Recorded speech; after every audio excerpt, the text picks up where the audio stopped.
Good morning students. परिश्रम classes Jhunjhunu के इस यूट्यूब चैनल में आपका स्वागत है। पिछले दिनों से जो आपका तैयारी करने का अंदाज़ है वो बहुत अच्छा लगा और मैं आपसे यही उम्मीद करूँगा कि ऐसे ही आप अपनी तैयारी में जुटे रहें, क्योंकि जैसा कि इन दिनों में चर्चा चल रही है कि आज पढ़ा था फर्स्ट ईयर रिजल्ट आना शुरू हो गया, तो जैसे ये लॉकडाउन हट जाएगा, स्थिति सामान्य हो जाएगी, तो एग्ज़ाम करवानी ज़रूरी हो जाएगी। तो एग्ज़ाम तो हो जाएगी, लेकिन उस समय तक अपन अपनी तैयारी को लेकर प्रिपेयर हैं या नहीं हैं, इसके बारे में हमें चिंता रखनी है। और चिंता दूर कब होगी? जब हम लगातार पढ़ते चलेंगे। तो आज अपन शुरू करते हैं अपना टॉपिक। अपन बात करें टॉपिक की, तो विकारी शब्दों के अपन ने जो 4 भाग किए थे, उसका पहला पार्ट संज्ञा अपन ने कंप्लीट कर लिया, यानी आराम से संज्ञा को अपन ने पूरा पढ़ लिया। उसके बाद दूसरा जो है वो है सर्वनाम। तो आज की इस क्लास में हम पढ़ेंगे सर्वनाम। सबसे पहली बात है, सर्वनाम शब्द है विकारी या अविकारी? तो अपना उत्तर होगा कि सर्वनाम शब्द एक विकारी शब्द है। विकारी क्यों है, यह चर्चा हम कर चुके। इतना भी पूछ ले कि सर्वनाम शब्द है विकारी है या अविकारी है, तो आप उत्तर बताओगे विकारी है। विकारी क्यों है? क्योंकि सर्वनाम शब्द जो हैं वो लिंग वचन कर्ता आदि की स्थिति के अनुसार क्या करते हैं, अपने रूप को बदलते रहते हैं। सर्वनाम देखो, टुकड़ा किया, एक टुकड़ा हो गया सर्व, एक हो गया नाम। सर्व यानी सभी और नाम यानी नाम, अर्थात ऐसे नाम, नाम से मतलब शब्द, और शब्द का मतलब यहाँ नाम, दूसरा अर्थ अपन क्या ले सकते हैं, संज्ञा। क्योंकि आपने पढ़ा था कि नाम को क्या कहते हैं, संज्ञा कहते हैं। अर्थात ऐसे नाम, ऐसे नाम जो सभी के साथ प्रयुक्त किए जा सके, क्या कहलाते हैं, सर्वनाम। अब देखो, अर्थात ऐसे नाम जो सभी नामों के साथ प्रयुक्त किए जा सकें, क्या कहलाते हैं, सर्वनाम। नाम से अपना मतलब क्या है, संज्ञा को क्या कहते हैं, नाम कहते हैं। इसलिए सर्वनाम की परिभाषा क्या हो जाएगी, संज्ञा के स्थान पर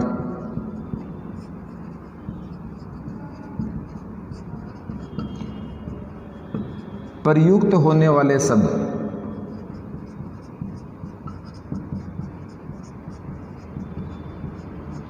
क्या कहलाते हैं, सर्वनाम शब्द कहलाते हैं।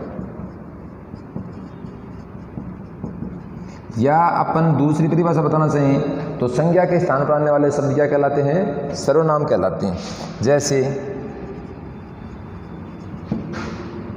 मैं, तुम, आप, यह, वह, वे आदि। अब अगली बात अपनी ये है कि आपके दिमाग में ज़रूर एक प्रश्न उठेगा कि जब संज्ञा थी तो इसके स्थान पर दूसरे नाम की आवश्यकता क्यों पड़ी? जब संज्ञा थी, जैसे राम है, सीता है, गीता है, बबीता है, अनिता है, कविता है, ये सारे नाम थे, तो इनके स्थान पर एक सर्वनाम और अलग से टॉपिक पढ़ने की आवश्यकता क्यों पड़ी? अब है तो फालतू बबाली, लेकिन इससे अपन फालतू नहीं कह सकते। अगली बात आप याद रखोगे, सर्वनाम की आवश्यकता या उपयोगिता, यानी अपनी व्याकरण में सर्वनाम की क्या आवश्यकता है, क्या उपयोगिता है। सर्वनाम का कार्य भी मान सकते हैं, या इसे अपन अपनी भाषा में सर्वनाम का कार्य भी बोल सकते हैं। याद रहे, यहाँ से क्वेश्चन पूछा हुआ है, ये क्वेश्चन किसी इंटरव्यू का क्वेश्चन है, उसने पूछा था कि सर्वनाम का कार्य है, सर्वनाम का सबसे अच्छा उपयोग। तो सर्वनाम क्या करते हैं, सर्वनाम शब्द संज्ञा की अनावश्यक आवृत्ति को रोकते हैं। संज्ञा की अनावश्यक आवृत्ति, आवृत्ति का मतलब एक से अधिक बार आना, चाहे वो 2 बार आए, 3 बार आए, 5 बार आए। संज्ञा की अनावश्यक आवृत्ति को रोकना। आपसे सीधा ये पूछे कि संज्ञा की अनावश्यक आवृत्ति को रोकने का कार्य कौन करता है, निम्न में से कौन सी व्याकरण की इकाई संज्ञा की अनावश्यक आवृत्ति को रोकने का कार्य करती है, तो आपका उत्तर होगा क्या होगा, सर्वनाम। अनावश्यक आवृत्ति से मतलब है, जैसे मैं कहूँ राम ने कहा कि राम घर जाएगा तथा राम काम करेगा। अब मैंने आपके सामने एक लाइन लिखी है, यदि मुझे ऐसे ही राम ने कहा कि राम घर जाएगा, राम काम करेगा, कार्य करके राम खाना खाएगा, खाना खाकर राम नहाएगा, नहाकर राम आराम करेगा, कूलर में पानी डालकर सोएगा या अपनी एसी वगैरह जो भी उसके पास सिस्टम है उसको ऑन करेगा, तो बार बार इस टॉपिक में, इस एक पैराग्राफ में आपके समझ में आता तो सिर्फ राम समझ में आता, दूसरा कोई नाम कोई बात आप नहीं समझते। अब सर्वनाम क्या करेगा, देखो राम क्या है, संज्ञा। अब अपन आसानी से समझ सकते हैं कि संज्ञा की बात करें तो संज्ञा कौन सी है, व्यक्तिवाचक संज्ञा। यहां भी राम व्यक्तिवाचक संज्ञा और यहां भी राम व्यक्तिवाचक संज्ञा। अब बार बार राम संज्ञा की अनावश्यक आवृत्ति को रोकने का काम कौन करेगा, सर्वनाम। एक बार शुरुआत कर देंगे किसी भी बात को आकर्षक बनाने के लिए, उसके बाद अपन सर्वनाम का प्रयोग कर सकते हैं। जैसे राम ने कहा कि वह घर जाएगा तथा घर जाकर, वह लगाओ तो ठीक है, नहीं लगाओ तो कोई बात नहीं, काम करेगा। यानी पूरे पैराग्राफ में, एक पूरे पेज में, एक पूरे पाठ में, एक जितना भी आप पढ़ो उसमें बार बार राम शब्द को लाने की आवश्यकता नहीं पड़ेगी। पैराग्राफ चेंज जब करेंगे तो संज्ञा शब्द का प्रयोग वापस कर लेंगे। बहुत अच्छा प्रश्न है कि संज्ञा की अनावश्यक आवृत्ति को रोकने का कार्य कौन करता है, तो आपका उत्तर होगा सर्वनाम। सर्वनाम की भाषा में क्या उपयोगिता है, तो आपका उत्तर होगा संज्ञा की अनावश्यक आवृत्ति को रोकना। अब देखो सर्वनाम जो हैं वो है कौन कौन से, मैं, तू, तुम, आप, यह, वह, ये सारी बात मैंने आपको बता दी। लेकिन आपसे यह पूछे कि सर्वनाम का वाक्य में प्रयुक्त होना किस पर निर्भर करता है, वाक्य में सर्वनाम की उपस्थिति, ध्यान रखोगे, वाक्य में सर्वनाम की उपस्थिति किस पर निर्भर करती है। जैसे वह खाना खाएंगे तो यहाँ वह नहीं वे, वह घर जाएगा तो यहाँ वह, 2 के लिए आएगा तो बहुवचन, 1 के लिए आएगा तो एक वचन, 2 से अधिक के लिए आएगा तो बहुवचन। यानी वाक्य में सर्वनाम की उपस्थिति सदैव क्रियापद पर निर्भर करती है। अगली बात और याद रखोगे कि किसी भी वाक्य में सर्वनाम की उपस्थिति किस पर निर्भर करती है, यानी सर्वनाम जो प्रयुक्त होगा वो किसके अनुसार होगा, तो वो क्रियापद के अनुसार उपस्थित होगा। यदि एक वचन है क्रिया तो एक वचन का होगा, बहुवचन है तो बहुवचन का होगा। मैं इस पूरी बात को दोबारा दोहराऊं, देखो आपने दिमाग में सेट करोगे। अपने शुरुआत की सर्वनाम, छोटा सा नाम है सर्वनाम, सर्वनाम अर्थात सभी के नामों के साथ जो प्रयुक्त हो सके वो क्या होगा, सर्वनाम। सभी नाम से मतलब क्या हो गया, संज्ञा।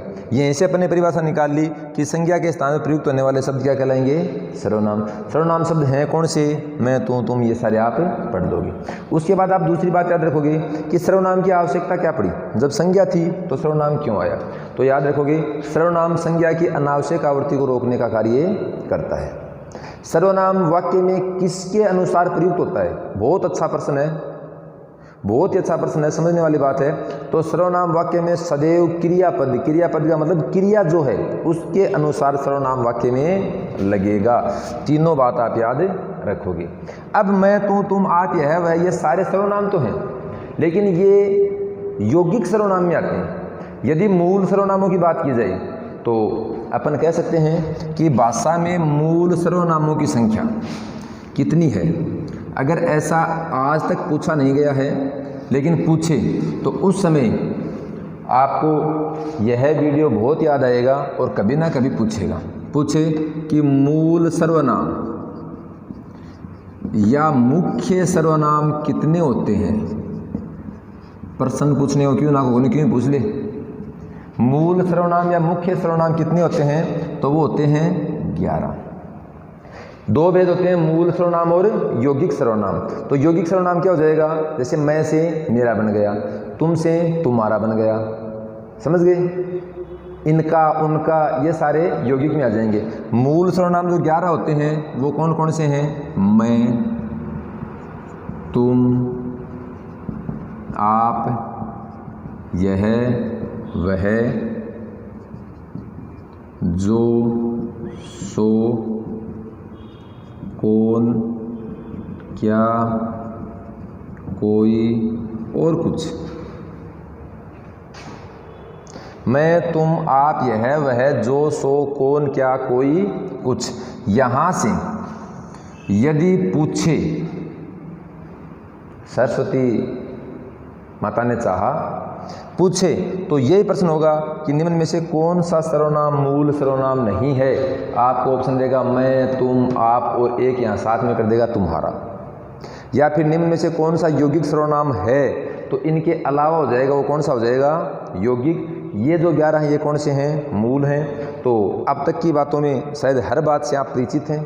सर्वनाम टॉपिक अपन 3rd क्लास से पढ़ते आ रहे हैं, लेकिन उस 3rd वाले टॉपिक में और यहाँ जो अंतर है उसको आप ज़रूर अनुभव करोगे।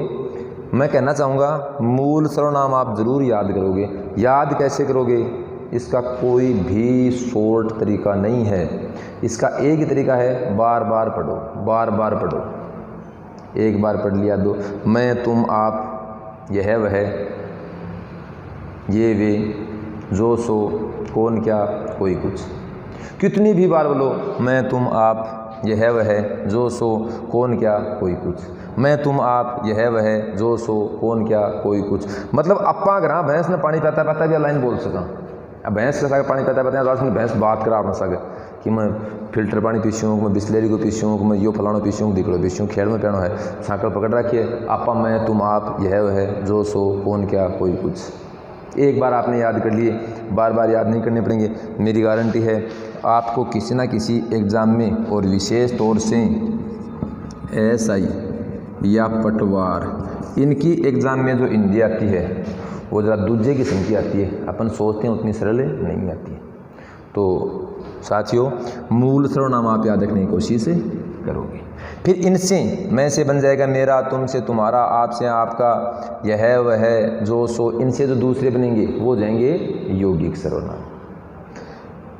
3 या 4 बातें जो मैंने आपको सर्वनाम की बताई हैं। सर्वनाम शब्द का टुकड़ा, टुकड़े से उसका अर्थ, अर्थ से उसकी परिभाषा, परिभाषा के बाद सर्वनाम की उपयोगिता, और उसके बाद मूल सर्वनाम।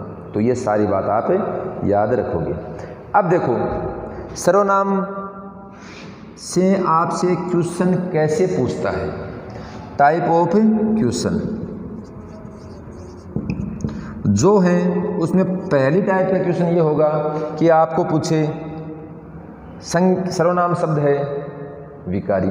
दूसरा आपसे पूछे कि आपको वाक्य बनाकर देगा कि राम घर जाता है।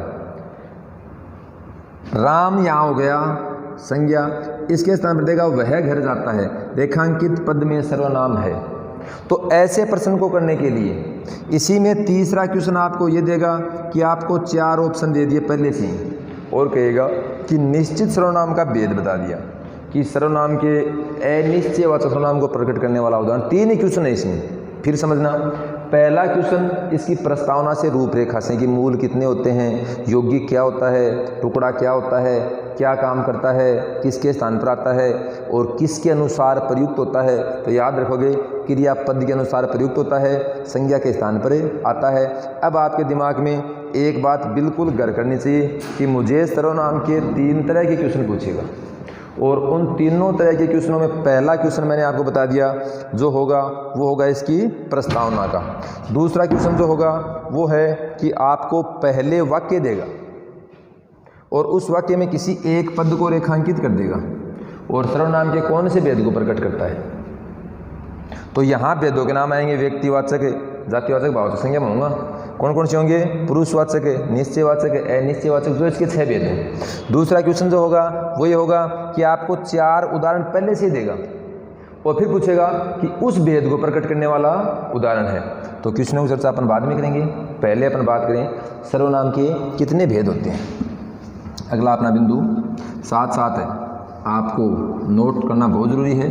एक बार वीडियो को देख ले, जब आपको समय मिले तो आप साथ साथ इसे नोट करते गए। सर्वनाम के कितने भेद होते हैं? सर्वनाम के भेद, तो सर्वनाम के 6 भेद होते हैं। कितने भेद होते हैं? 6 भेद। 6 भेदों की बात करें तो पहला सर्वनाम का जो भेद होता है वो है पुरुषवाचक सर्वनाम। वाचक का मतलब ज्ञान करने वाला। दूसरा भेद है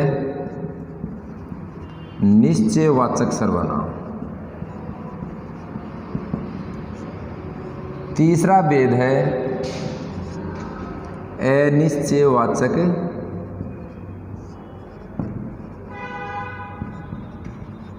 सर्वनाम। चौथा भेद है प्रश्नवाचक सर्वनाम। ऐसे ही 5वां भेद है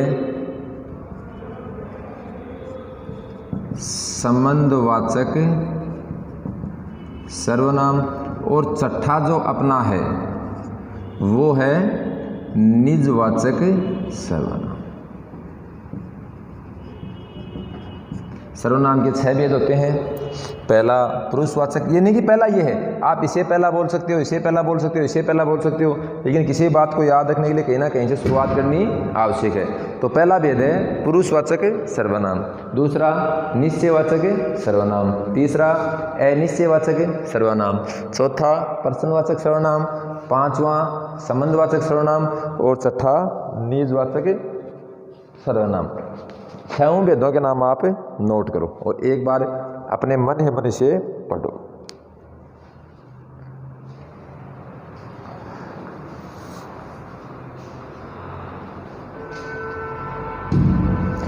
छहों भेद या सर्वनाम के 6 भेद याद करने के बाद अपना फिर याद करेंगे कि पुरुषवाचक सर्वनाम के 3 उपभेद होते हैं। एक होता है उत्तम पुरुष,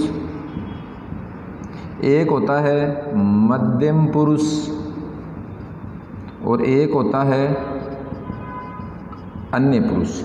यानी पुरुषवाचक सर्वनाम साथ आ जाए, उसके में से किसी एक भेद का नाम भी आ जाए और हो तो पहले हमें भेद बताना चाहिए। मैंने बताया पहले खुद का नाम, फिर पिताजी का नाम, फिर दादा का नाम, फिर गांव का नाम, फिर जिले का नाम और फिर उसकी दूसरी पहचान, परिचय करवाएं। तो उसी क्रम में चलेंगे। पुरुषवाचक सर्वनाम के 3 उपभेद होते हैं, उत्तम पुरुष, मध्यम पुरुष, अन्य पुरुष। बार बार प्रयास करने के बाद एग्जाम नाम इसी का होता है कि अपन भेदों के नाम ही भूल जाते हैं, भूलेंगे नहीं, लेकिन फिर भी आप इसे और अच्छे से याद रखना चाहो तो सर्वनाम के भेदों को याद रखने के लिए अपन एक लाइन ही पढ़ते हैं, एक बात पढ़ते हैं जो बात सामाजिक जीवन पर लागू होती है, और वो है कि जब पुरुष, देखो इस लाइन पर ध्यान देना, अपने आप भेद निकल जाएंगे, निश्चय अनिश्चय में पड़ता है,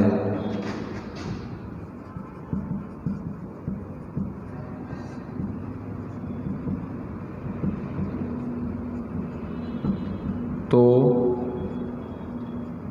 उसके मन में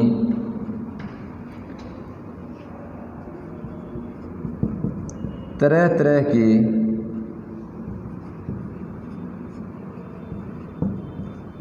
प्रश्न उठते हैं।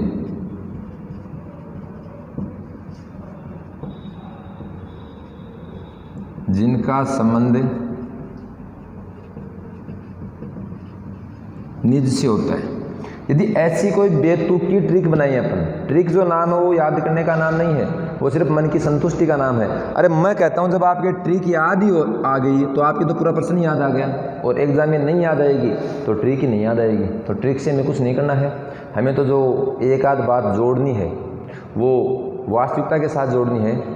जैसे अपन ने याद किया नॉर्मल में पढ़ा कि जब पुरुष का मतलब कोई भी आदमी, चाहे पुरुष हो, पुरुष का मतलब स्त्री हो, पुल्लिंग हो, स्त्रीलिंग हो, जब पुरुष निश्चय अनिश्चय में पड़ता है। देखो इसको समझें कि जब कोई आदमी निश्चय अनिश्चय कि मैं ये काम करूं या नहीं करूं, जैसे लॉकडाउन होते हैं, आप निश्चय अनिश्चय पढ़ोगे कि मैं ऑनलाइन पढ़ूं या ऑफलाइन पढ़ूं, ये निश्चय हो गया कि मुझे ऑनलाइन क्लास लेनी चाहिए या मुझे कोचिंग जाना चाहिए, परिश्रम में जाना चाहिए या नहीं जाना चाहिए। ऐसे जो आपके मन में विचार आएंगे, लेकिन आपका ये विचार दूर हो जाएगा, नहीं जाना चाहिए। आपकी एक विचार रहेगा, यस मुझे जाना चाहिए और परिश्रम में जाना चाहिए। निश्चय अनिश्चय में पड़ता है, यानी काम को करूं या नहीं करूं, तो उसके मन में, किसके मन में, उस पुरुष के मन में तरह तरह के प्रश्न उठते हैं कि यार मैं जाऊंगा तो ये हो जाएगा, धूप पड़ रही है, कोरोना का प्रभाव है, अरे मैं मर जाऊंगा, दुनिया मरेगी तो हम जीकर क्या करेंगे। महाभारत का युद्ध थोड़ी है।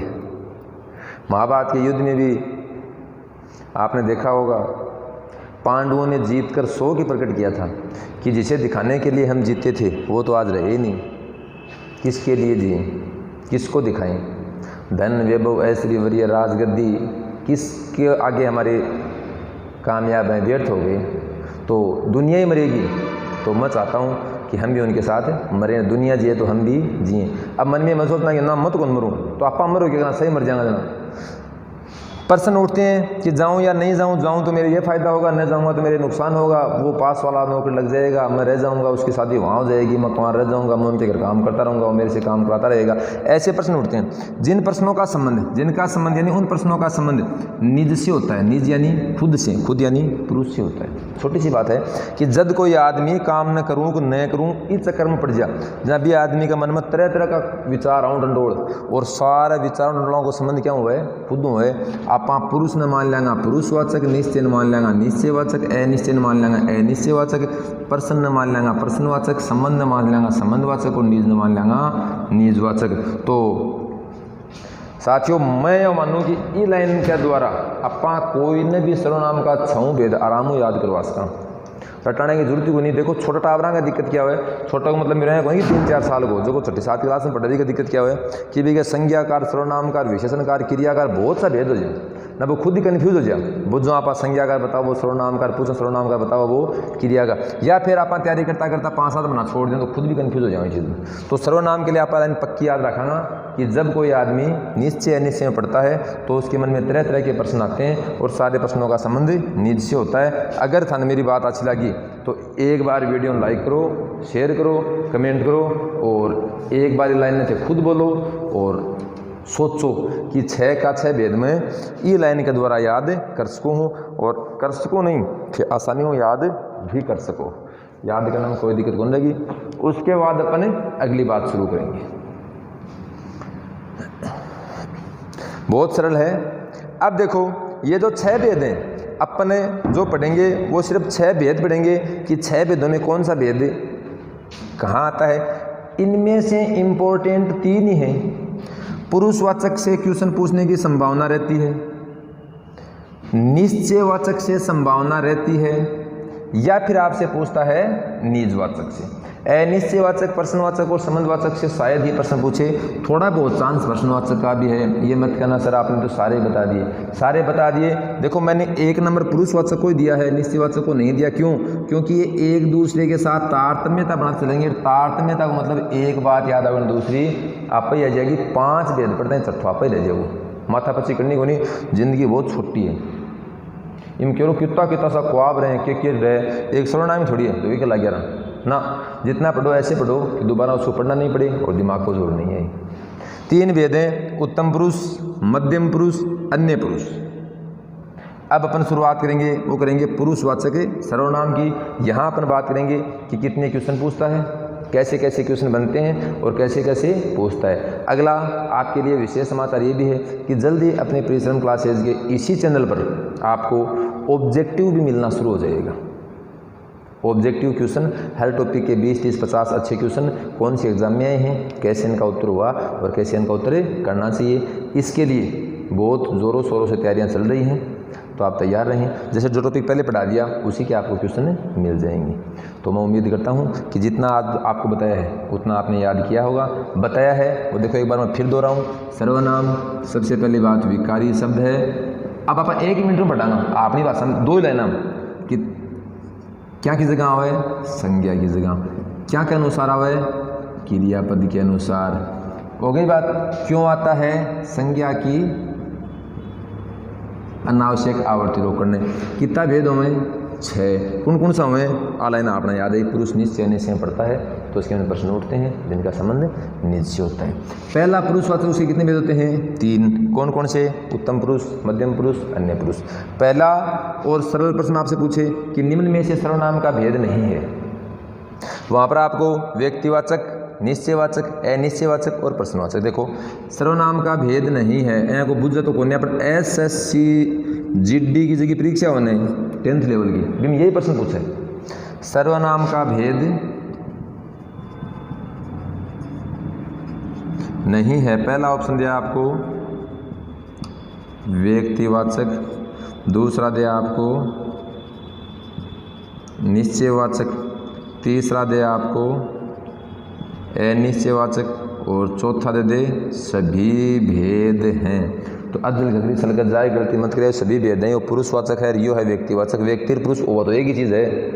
पुरुष में व्यक्ति और व्यक्ति महिला दोनों आए, जेंट्स और लेडीज़ दोनों पुरुष में आते हैं। यदि देखा जाए तो जो छात्रावास, तो छात्रावास में लड़के भी रहते हैं और लड़कियां भी रहती हैं, लेकिन नाम उसका छात्रावास है। वैसे पुरुष में व्यक्ति भी आता है और पुरुष महिला भी आती है, पुरुष भी आता है, लेकिन यहाँ आपका उत्तर हो जाएगा व्यक्तिवाचक, क्योंकि ये किसका भेद है? संज्ञा का। छोटे छोटे प्रश्न हैं, इन छोटे छोटे प्रश्नों से आपके एग्जाम में भले ये प्रश्न नहीं है, लेकिन टॉपिक की बहुत अच्छी तैयारी होती है। आपको खुद को एक विश्वास आता है, yes I do can it, मैं इसे कर सकता हूँ। कितना भी आप उमंग लेकर पढ़ सकते हो। और बाकी अगली क्लास में पढ़ेंगे। मैं आपको फिर यही कहना चाहूँगा कि जितनी ज़िंदगी जियो मस्त जियो, टेंशन नहीं, धीरे धीरे पढ़ते चलो। ऐसे चैनल को लाइक करते जाओ, सब्सक्राइब करते जाओ, शेयर करते जाओ, और जल्द ही ये लॉकडाउन हट जाएगा। अपने संकट के दिन है ये निकल गए, अपने नहीं देश के थे, और अपन भी एक सामान्य व्यक्ति की तरह अपनी इसी कोचिंग में आकर मज़े से पढ़ते चलेंगे। धन्यवाद।